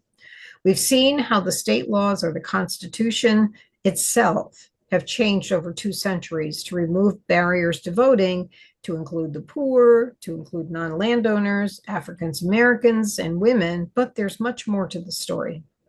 Despite the trend toward greater suffrage, there's been a consistent push in the opposite direction. As we've seen throughout our history, there has been powerful resistance to allowing certain groups to cast their votes, even when the law has given them that right. So even though we've worked through major milestones in the fight for the vote, we're not. Alexa set a timer for 1 hour. 1 hour timer. There are setbacks and breakthroughs we need to talk about. The first setback to voting happened after the Civil War. There were places in the country where people went to extreme lengths to ensure that people of color did not vote.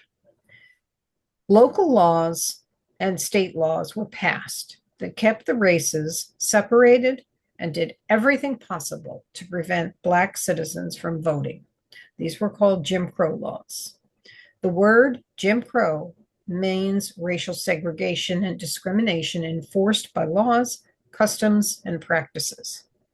Jim Crow laws removed the political and economic gains made by Black people following the Civil War. Jim Crow laws also prevented Black citizens from voting and kept Black citizens out of the polls by using grandfather clauses, literacy tests, property requirements, removing names from voter lists for contrived reasons, poll taxes, preventing ex-convicts from ever voting again, and the threat of violence. Jim Crow laws were enforced until 1965, and punishment for defying them was really severe. Into the 20th century, men were lynched for trying to vote. While the women's suffrage movement had its roots in the anti-slavery movement, early suffragist leaders later split off from their alliance with abolitionists. They were angry that under the 15th Amendment, Black men would get the vote while white women were still denied. And Amira Davis is one of our young people again. While the women's suffrage movement had its roots in the anti-slavery movement, early suffragist leaders later split off from the alliance with abolitionists. They were angry that under the 15th Amendment, Black men would get the vote while white women were still denied. When the 19th Amendment was up for debate, Southern politicians especially seethed over the prospect of enfranchising millions of African American women. The women suffragists faced a moral dilemma. Racist opposition in Congress have led to the defeat of suffrage for any woman. White suffragists turned their backs on the Black women who had also fought long for the right to vote. While technically the 19th Amendment gave Black women the right to vote, whites in the Jim Crow South knew all too well how to keep African American men from voting. Now they were going to keep Black women from the polls as well.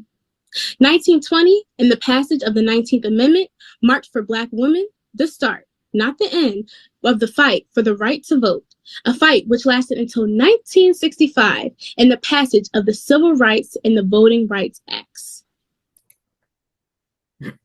Okay, also excluded from the franchise. Oh, and I will say, if any of you have a young person of Indigenous background who would be interested in reading the script for this, if you would connect them with us, we would be happy to help them do that recording and then include it. So that what we'd like to do is to have a young person for each one of the groups that needed to continue the struggle.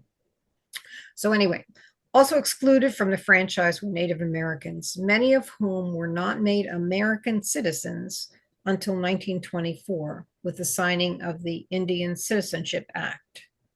Until then, Native Americans were required to give up their tribal identities and tribal rights and move off reservations in order to be considered a U.S. citizen and to have the right to vote.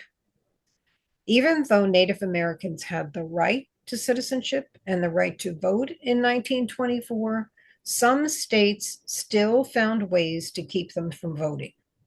They weren't guaranteed the right to vote until the passage in 1965 of the Voting Rights Act.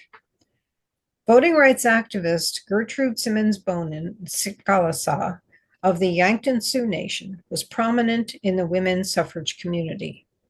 She and other Native suffragists didn't want to only have U.S. citizenship. They simultaneously wanted recognition of their citizenship in tribal nations and their treaty rights, particularly to land. They wanted to use suffrage and U.S. citizenship to save their land and their communities. After the 19th Amendment was ratified, Bonin spent the next several years going to white women and saying, "Now you have the vote. Please fight for my people. Don't forget your Indian sisters." Along with African Americans and Native Americans, other groups continued to be excluded from the right to vote. Asians came to the United States back in the 1800s to labor in the Hawaiian cane fields, build the Transcontinental Railroad, and to seek their own fortunes during the gold rush.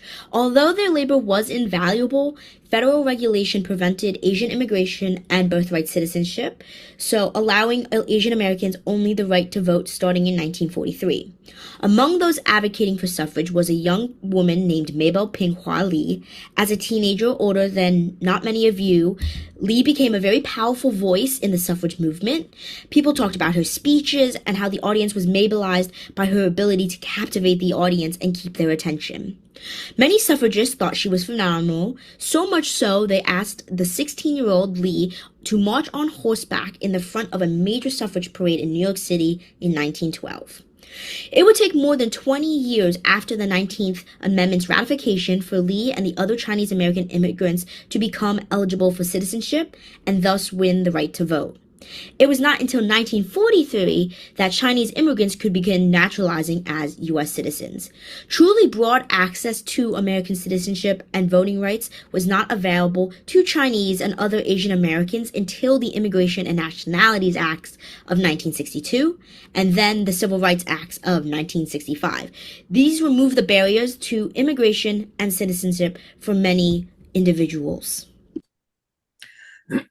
Okay, the 1960s were years of social upheaval that included a national movement to end Jim Crow. Civil rights and voting rights activists, champions like Martin Luther King emerged. Under their leadership and inspiration, Blacks and whites marched, demonstrated, held sit-ins, and risked their lives to struggle for Black rights. White and Black civil and voting rights activists in the South were beaten, arrested, and some were killed. A man was murdered for registering Black voters. 4 young girls were killed when the church they attended, which was the Center for Civil and Voting Rights Meetings, was bombed, and dozens of activists were shot. But the activists continued to march and demonstrate. On the Selma to Montgomery March for Voting Rights in 1965, state troopers attacked marchers with nightsticks, tear gas, and whips. The violence was shown on national television and helped to shock the nation and move the president to act. We've heard several times now about the Voting Rights Act of 1965. And on August 6, 1965, President Lyndon Johnson signed the Voting Rights Act into law. Now, this was a law, not an amendment to the Constitution. The law gave the federal government the right to review any changes to voting laws in southern states that had a history of voter suppression. It restored the ability to vote to groups that long held the legal right to vote, but were stopped due to voter suppression. So it's 1965 now. Those of you, men and women, who are Caucasian, Black, Asian, Native American, disabled, you can turn your screens back on if you have the legal and the legal right and the ability to vote. And then, of course, in person, you'd have them all stand back up again. Did you include Hispanic or Latina? I should. They should. That was already maybe. No, I didn't. I take that back. Okay. Right now, including Black, women, Asian, and Indigenous people. Right. The next milestone in the suffrage timeline is the 26th Amendment. Another change to the Constitution this time about suffrage happened in 1971. When the 26th Amendment to the Constitution lowered the voting age to 18. We've just seen that the fight for vote in 2 of the 3 cases we've covered involved war, the Revolution and the Civil War.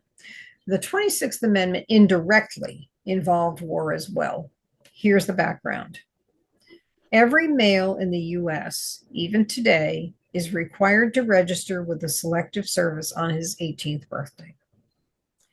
At the time of the Vietnam War, America was involved. And to get the number of soldiers that they needed, the military drafted soldiers from the pool of men that had registered when they turned 18 with the Selective Service.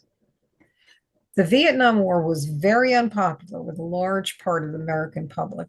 And there were public protests against the war, and many Americans, especially the young, wanted to end our involvement. Of those who died during the war, this blows me away. Over half were young men between the ages of 18 and 20. Those men who had no vote, no say in whether the war should be carried on at all. Those new soldiers were old enough to fight, but too young to vote. And protesters wanted to change that. The 26th Amendment was passed more quickly than any other amendment in our history, and 18-year-olds were given the right to vote. So what do we need to change now? We need to change the 21 to 18. And at this point in time, even I would be able to stand up. All right. But the struggle continued. The 1965 Voting Rights Act allowed those Puerto Rican citizens living still in Puerto Rico to vote using the Spanish language. But mainland Puerto Ricans and other Hispanics were still denied. When they went to vote, they were given a literacy test. They were told, if you can read this, you can vote. And if they couldn't read English, they couldn't vote. And there was one more group who still faced barriers to voting. Lower turnout. This is brand new. This is a young man who is blind, who now explains what goes on. There is still one more group who face barriers to voting.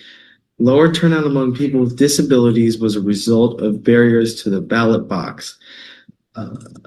Imagine using a wheelchair or walker and not being able to enter your polling place because there was no ramp, the doors were too narrow, too hard to open, or that the pathways to the voting area was obstructed. Imagine being blind and encountering a voting machine that did not offer audio or large print ballots, or a polling place that lacked proper signage.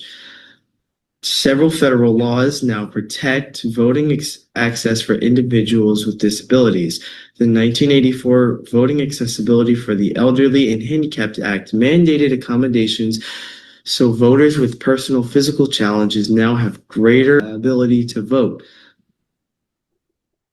The Americans with Disabilities Act of 1990 provides a national mandate for eliminating discrimination against individuals with disabilities.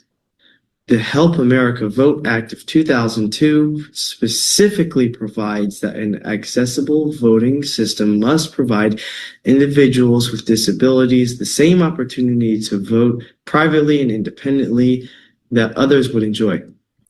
The inability to read and write English, as well as violence, gerrymandering, and intimidation, were still being used in states, particularly the Southwest, to deny Latinos the right to vote.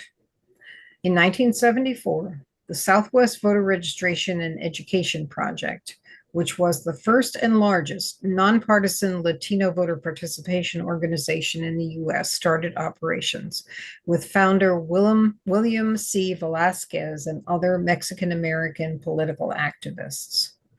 On August 6, 1975, exactly 10 years after the Voting Rights Act of 1965, President Gerald Ford amended the act to also end discrimination against so-called language minorities. Protecting the voting rights of Latinos, as well as other non-English speaking groups, made it possible to translate registration materials into other languages and strengthened the political power of communities of colors. Now things might be looking good. It might seem that all U.S. citizens 18 years old and older can vote, but even today, things are not always perfect.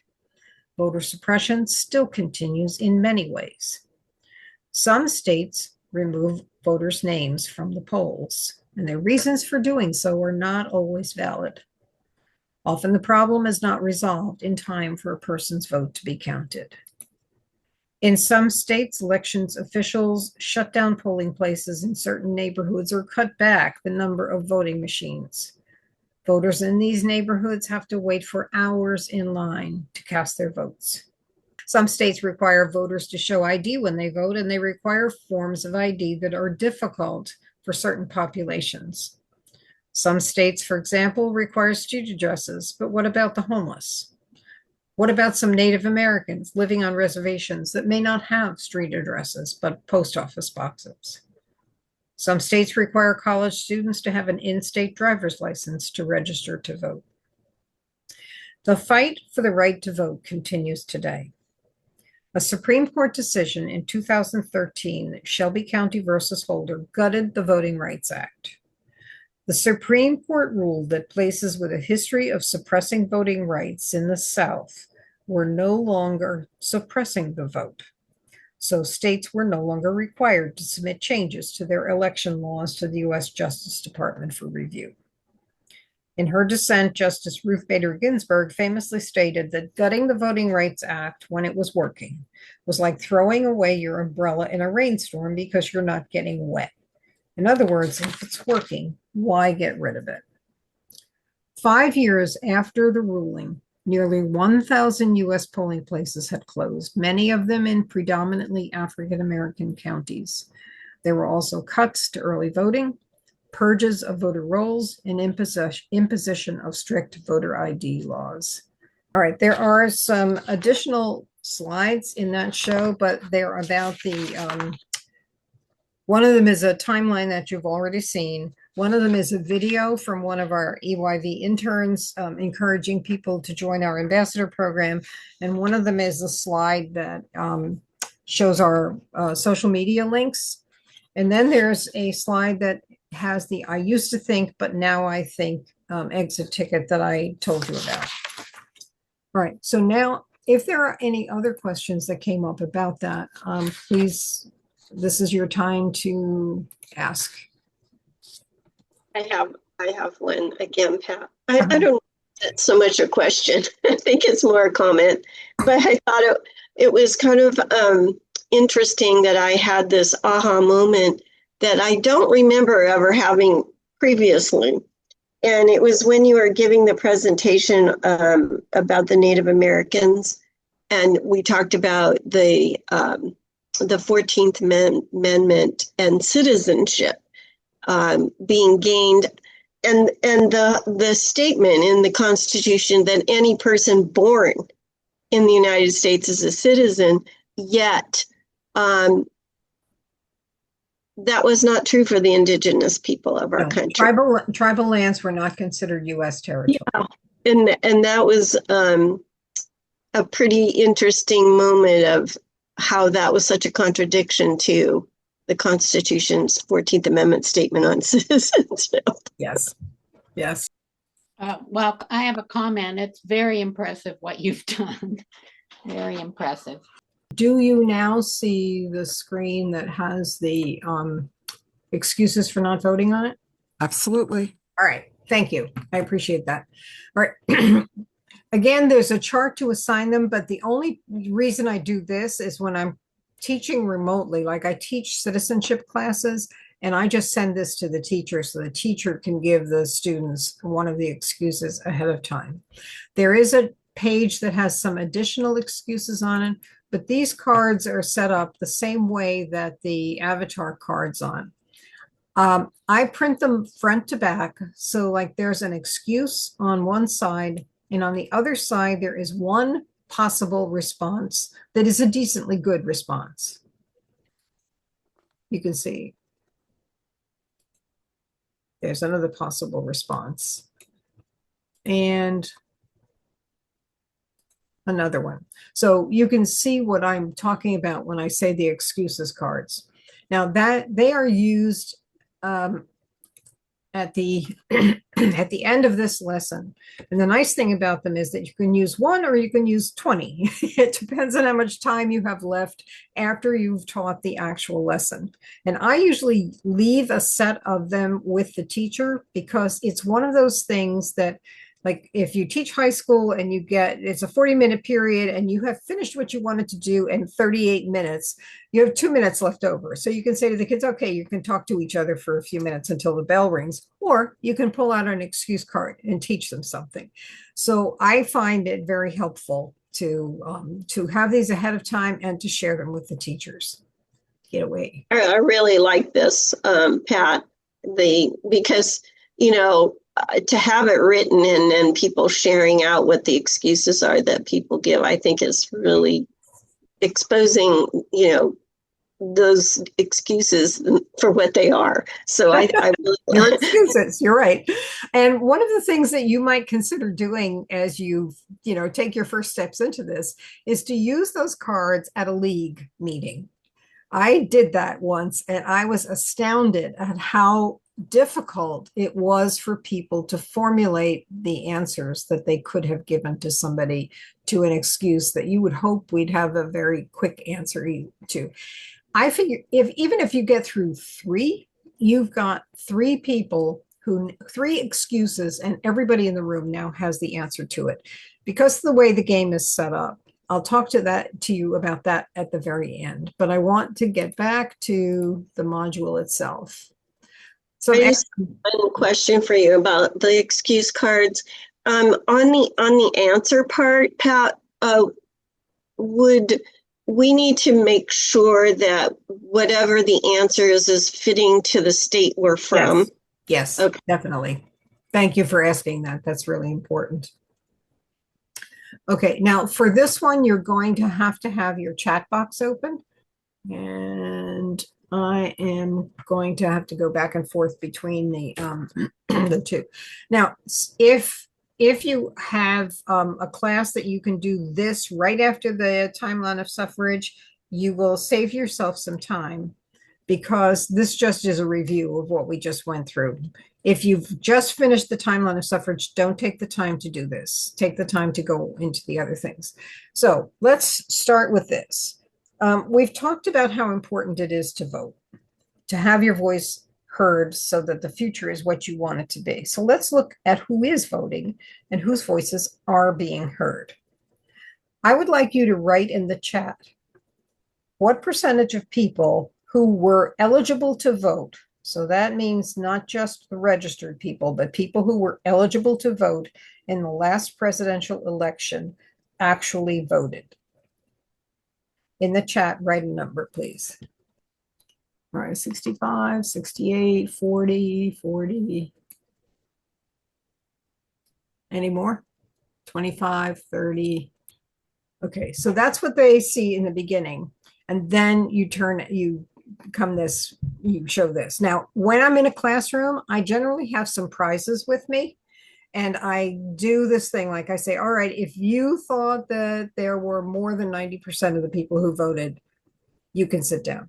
If you thought there were 80% of the people, would you please sit down? And so on until we get down to between 60 and 70. And then we narrow it down individually, like 68 to 70, 65 to 68. And when we get down to about 63 or 64%, those kids get a prize. And it may not be, I mean, it may have been a pure guess, but it's more likely to remember, the other kids in the class are more likely to remember what the percentage of turnout actually was. So, and it wasn't always that way. In 2016, the percentage of the turnout was only about 55%. And of course, we're going to see that midterm elections are even worse. All right. This slide is a build. So again, in person, what I do is I give the kids sticky notes and I have them write down one issue that they care about the most. And then I have them walk up and stick that sticky note onto a board and I read them aloud while they're doing it. But if you care about, for example, immigration, your vote can make a big difference between having a realistic immigration on policy or not. The same thing is true with the environment, or with guns, or with taxes, or war, or healthcare, or education, or anything else that you put up here on the board that you really cared about a great deal. And you'll notice that on this slide, there are single word topics. And the reason for that is to try to be as issue agnostic as possible. Because putting down something like abortion can be viewed as a left-leaning issue, whereas pro-life would be the right-leaning part. So healthcare kind of absorbs both of those. We used to have gun control as one of the words in one of these stars. And I taught this in a very red district. And one of the kids said to me, you can't put that down. And I said, dumb as I was, why? And he said, because gun control is what the lefties want. Gun rights are what I want. And so I said, all right, how do we fix it? How do we make it so that it applies to everybody? And the word guns was what they accepted as fair for both sides. So that's the kind of thing that you have to be careful of. If you're creating your own slides, you want to make sure that they're fair. But I am always saying to people, if you see or hear anything that I say or anything that's on the slides that doesn't align with your beliefs, that you think shows the other side is being favored, you need to let me know so that we can fix it. And that's a couple of times that's happened. This was one of them. Okay, this is one that you would have to adapt if you're in another state, but we go over what the requirements are in New Jersey to vote. But this is where we spend a lot of time. Later on, students are going to spend a lot of time reading graphs, and you want to make sure that they can tell from that graph what they can know for sure and what is a reasonable assumption they can make by looking at the graph. This YouTube video, I think, is pretty good. It takes 4 minutes, though, so I'm not going to do it. I'm not going to show you myself. I'm going to ask you to take a look at that yourself afterwards. But this is the graph that we actually start asking the kids to answer questions about. So we say to them, take a look at that graph. What is something that you think you can say for sure when you look at that graph? I want you to notice a couple of things before you give me your answer, though. In most graphs, what you expect to see in the left-hand side is from 0 up to 100. And notice this graph. It only goes from 30 to 65. That's going to change the way something looks. You'll also notice that the number of years between each of the things on the horizontal axis is 6 years.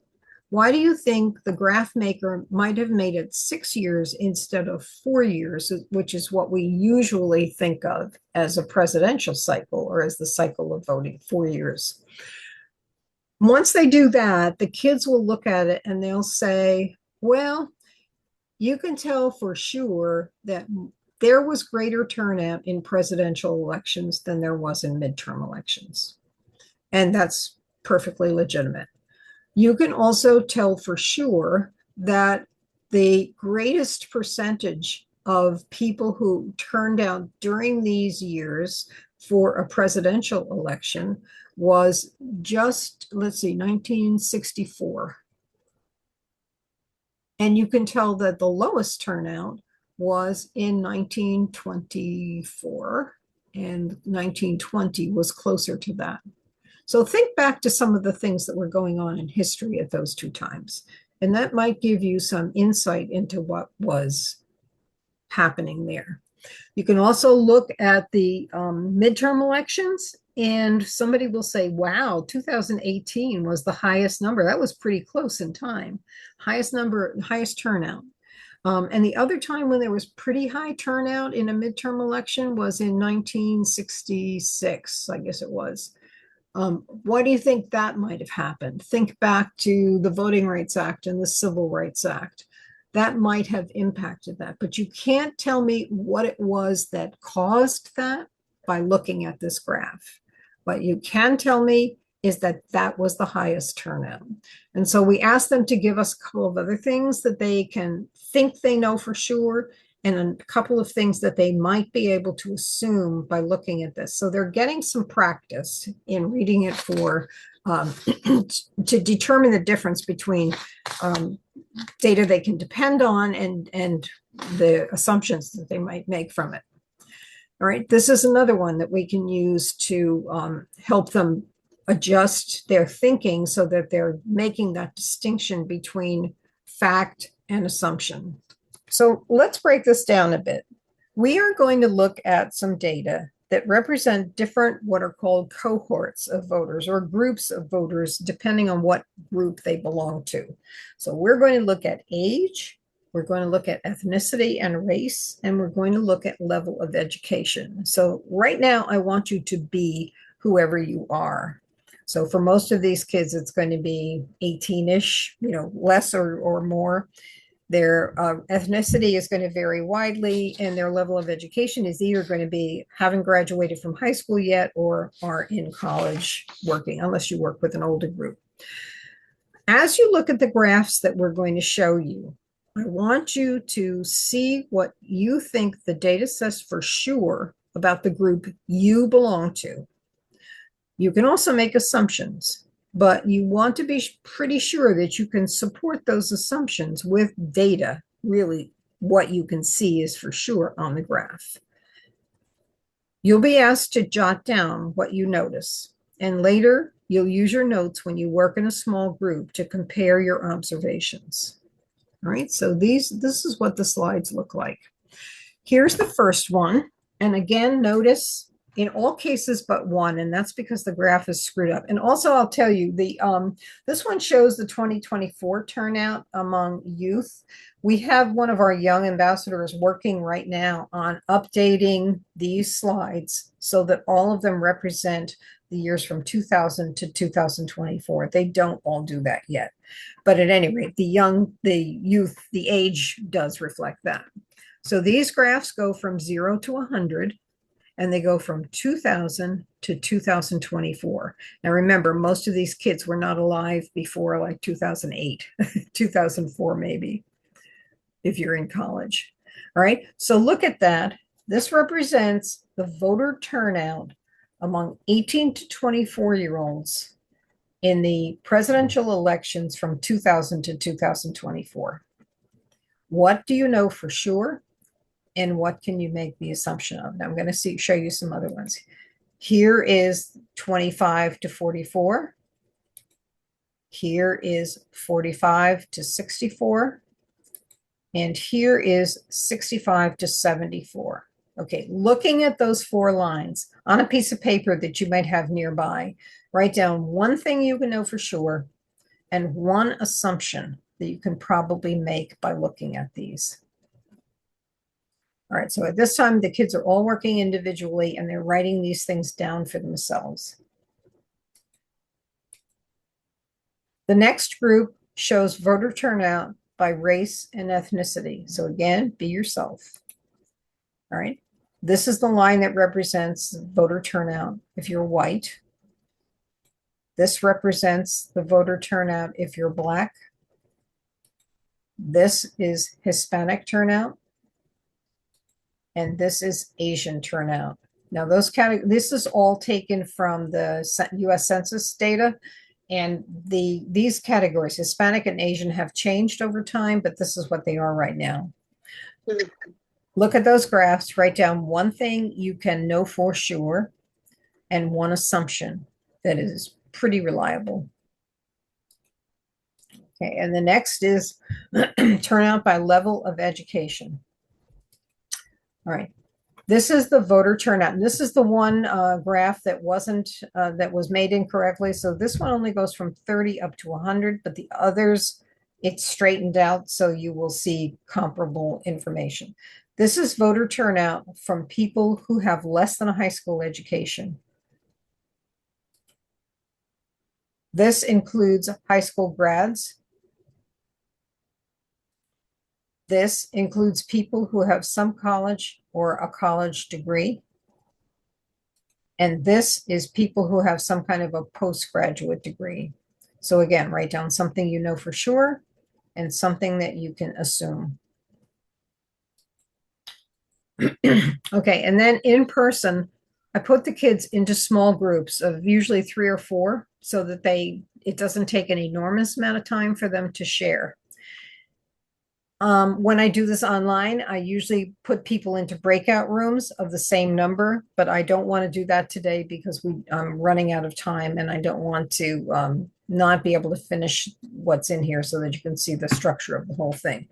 But at any rate, each kid in each small group reads what things they can know for sure from the graphs that they've seen. So they all share that. And then they all share what the assumption is that they made. And then together, they have to come up with a single sentence or statement that they can all agree to that describes who has the power today. And once they've done that, then we move to this slide. So who's making the decisions? Well, it turns out that historically, if you're old, if you're white, and if you're well educated, it is much more likely that you'll vote, and that means that you have the power today. Now, in the voter turnout turns out to be a big deal.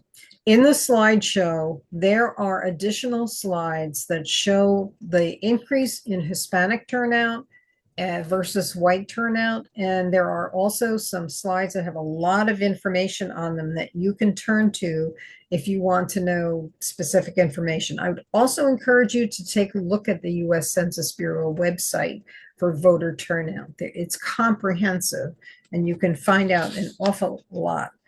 If you are only interested in youth voter turnout, the place to go is Circle, CIRCLE.org. It's at Tufts University, and you can find it by searching for Tufts and then Circle.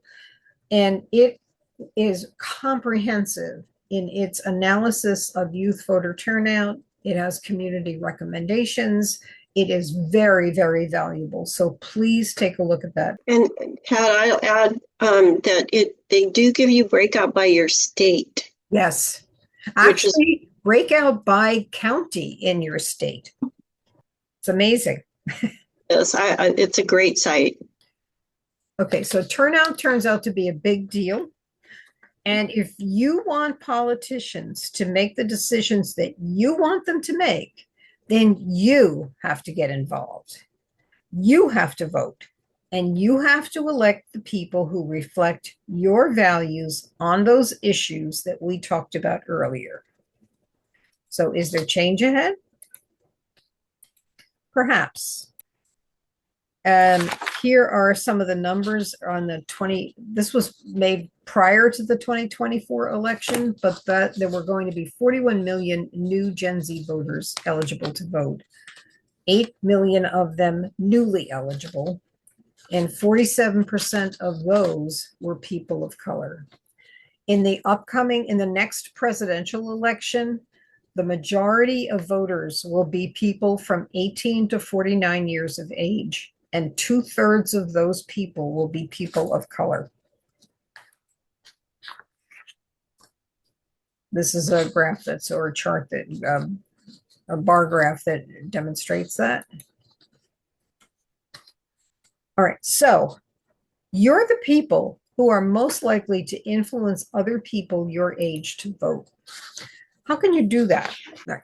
Here's what we know about human behavior that helps us understand what we can say and do and why it works to help other people think it's important to vote.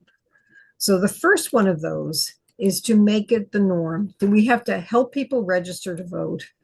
We have to help them make a plan to vote. We have to remind them about Election Day. And then we want to use psychology. By using psychology, the first thing that we want to do is to make it the norm. Make people feel as if everybody votes. Everybody who's important votes, because people want to fit in. Humans are motivated to do what others around them do. And voters who knew that their friends hit the polls were 8.1% more likely to vote than a control group. Establishing that voting is the norm and is expected in your circle of friends is important. And you can do it with something simple like saying, we're all going to the polls together and then we're going out for pizza. Do you want to come with us? The other thing we can do is to call them names, and the language that you use here is important. If you say, are you going to vote? That's a one-time action. But if you say, are you a voter? That means that that is a part of your identity. Deep in our brain, there is a difference between those two things. If it's an aspect of your identity, it implies that you're an upstanding citizen, you're politically conscious, you're socially active, and or you're patriotic. And when people perceive themselves or want to be thought of as any of those things, then they'll want to be called voters, and that will help them motivate them to get to the polls. You can also address their commitment issues, and that is to help them make a plan. Did you ever say something like, I'm going to exercise more, but then you failed to follow through? I sure have. Or I'm going to budget better, but then fell short. This will happen to some of your friends on election day. They'll say they vote, or they will vote, but then they'll forget, or they won't find the time. We're much more likely to translate goals into actions if we make a concrete plan. So what can you do? You can help them do that. Say something like, are you going to vote in person or by mail? Do you have your vote by mail ballot? If not, when are you going to the polls? How are you going to get there? Do you want to go with me? Do you want to have a ride? And then promise that you'll follow up, because nobody likes to let a friend down. So you can say something like, I'll text you after election day and see how it went the first time around. All right, so why don't some people vote? All right, and this is where the excuses game comes in. So here you pass out the excuses card and you say to the kids, all right, you each have one excuse. Read the excuse on the front of your card and then flip it over and read and get into your brain what is an answer to that excuse. And you give them a minute or two to do that. And then you pick somebody at random. You can, use a roll book. You can just, throw a ball or something like that. And whoever gets it gets to read their excuse first.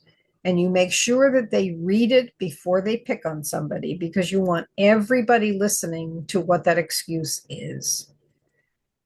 Once they've read it, then they can pick on somebody. They usually pick on one of their friends and put them on the spot to answer that excuse. What would you say if somebody said, if the election is close, I'll vote? Or it's such a long process to register, I don't have the time.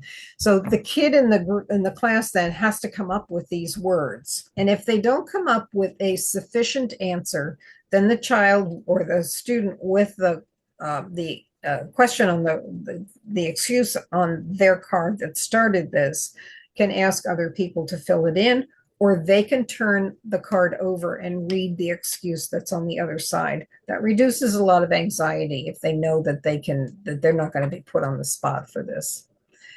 Once that's done, you'll have lots of laughter. Then the person who was put on the spot first gets to read their excuse card and do the same thing. And then you continue for as long as you have time left. And you will always have lots and lots of giggles and lots of fun. And get back here.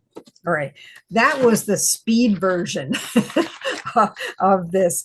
It takes more time when the kids are doing it because they're writing down those things and then they're talking in small groups. But the actual structure of the lesson is what you went through there. And now you know how to use the excuses card, I hope. But I'm wide open to questions now. We have a few minutes. I'm curious, Pat, about when this slide was up that you were making the lists of make a plan and those sorts of things. I was curious about in the program if there was some discussion or conversation about how to help people make good choices. That's a different lesson. Yes, there is, but that's called Vote by Design. And that lesson comes later in the week, but it's adapted for every kind of election that you can think of, primaries and general and state and Board of Education and so on. So I think it's going to answer your question. I hope you're going to come to that. All right. Yeah, I will. I've registered for all of them. So. Awesome. Judy? Yeah, I'm curious how we get a hold of the new templates with the updated data on them. As soon as they're available, as soon as they've been checked, they will be on the website. So I went through the module 2 that I have now, and there were 21 slides with data on them. And you pick and choose. Those are the things that are extra materials that you can turn to if you know there's going to be a particular interest in one of the topics. Has there been many changes in module 2 that you just showed us? No. No. Okay. Biggest Thank you. change is going to be the graphs with the updated information. Good. Okay. And then Okay. the template that will be used, the Thank you. background. And then you'll alert us when it's available, or you'll mail it to us, or Well, what's going it'll to be happen on the there? website. I will do my best to remember. I'm going to make that Fran's job. Fran, put a tickler in the calendar. And when they come out, we will notify all the people who registered for this that is available. That's really a good point, Judy. I'm glad you brought it up. Thank you. Very good, Pat. Thank you so much. I'm looking forward to the rest of the week. Today was one. Good. I'm glad. There, I need to get out of there. Okay. Those of you who'll be here other days, I'm looking forward to having you back again. Tell your friends, and thank you very much for coming.